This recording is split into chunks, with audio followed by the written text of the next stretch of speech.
Hello there and welcome back to some more Forza Motorsport 7. Today we are taking an overview of the March 2019 updates. It brought with it a couple of changes as well as 3 new Spotlight cars which we shall be taking a look at. Although when I say 3 new Spotlight cars, I really mean 2 mostly. It's the 2018 Ford number 88 Mustang RTR and the 2018 Ford 25 Mustang RTR. Both have 1000 horsepower, 757 foot-pound torque, 3,100 pounds of weight, R-Class 806 PI, front engine, rear-wheel drive, and as you can tell by the FD thing, they are both Formula Drift cars, which means I don't really care. You know, we've got Formula Drift cars in the game. They were the pre-order bonus for Horizon 4, and I have to say, having driven some of them, I prefer the drift cars I can build myself. Not particularly many of them are actually that good at what they do. And these two, I can't imagine they'll be much different. They're both Mustangs. We had a Mustang drift car. The Mustang drift car was actually one of the weaker ones, in my opinion, and the stats for these are actually pretty similar to the ones on the Mustang. They're, of course, not meant to be raced. They're more meant to be drifted. This one is owned by a Ken Block Monster Energy man, and this is owned by someone else, and it's the better looking of the two. I'm sorry, I don't care about drifting. I mean, if you do, cool. If you like Formula Drift, cool. I hope you're happy with these two, but they don't really do anything for me.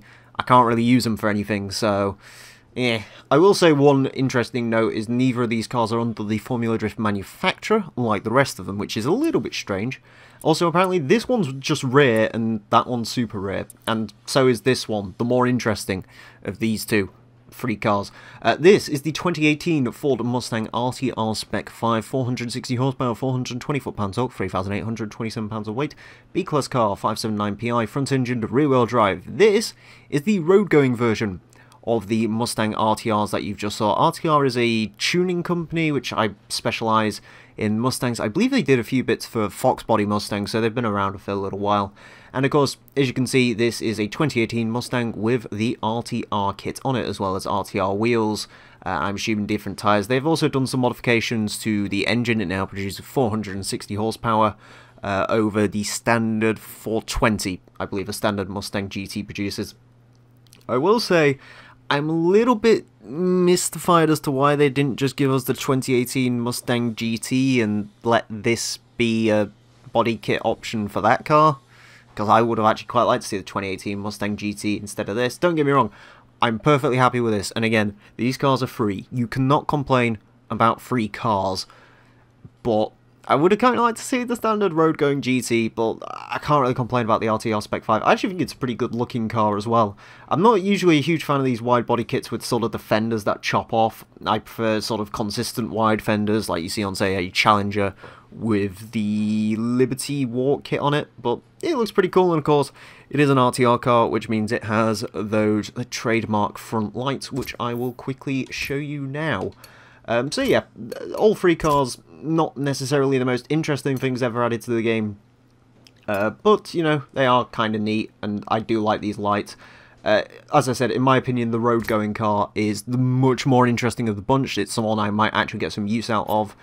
But then again, comparing this to a GT350R, I'd probably rather go with a GT350R. But, you know, nevertheless, this thing's kind of neat. Also interesting to note is this thing has a 10-speed automatic gearbox, which is interesting. You'd think the tuning company would have gone with the manual, but nope, this has got the automatic, which I'm perfectly fine with. And yeah, I am actually somewhat interested to drive this and see what it's like. I can imagine it's a pretty good handling car, actually. It looks like it's got some good wide tyres on it. So yeah, this is the best of the 3 cars we've got, and if you like drift cars, then those exist as well.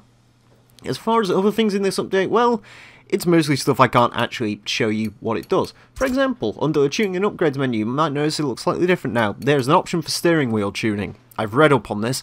Essentially what it is if you have a wheel, you can adjust the force feedback and the steering angle for each car individually, which is actually a really cool feature. That means if you want to build a drift car, you can give yourself more angle, more feedback. If you want to build something that's tighter handling, you can give yourself, you know, less angle. If you want to build something, a cruiser, you know, you can give it less feedback. It's kind of neat. I don't have a steering wheel because I refuse to remortgage my house for a steering wheel for which I can use on like 2 games, but still, I guess it's a thing you can do if you like that sort of stuff, which, you know, again, the steering wheel tuning did need some work on it, so I'm kind of pleased to see that.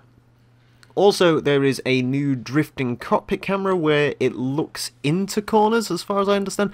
I haven't really tried it out, it just seems like it'd give me motion sickness, to be honest with you, from what I've read of it. But it is something worth noting. And as well as that, there is also a change to the collision assist feature, which I will have to read through. Essentially, collision assist has now been changed so it wears off if you've been in contact over time. I believe collision assist is where it slowed cars down when you crash into them, and also you can squish less cars together. Not really sure what that's all about. I don't race online, so I don't really care, so it's never really affected me.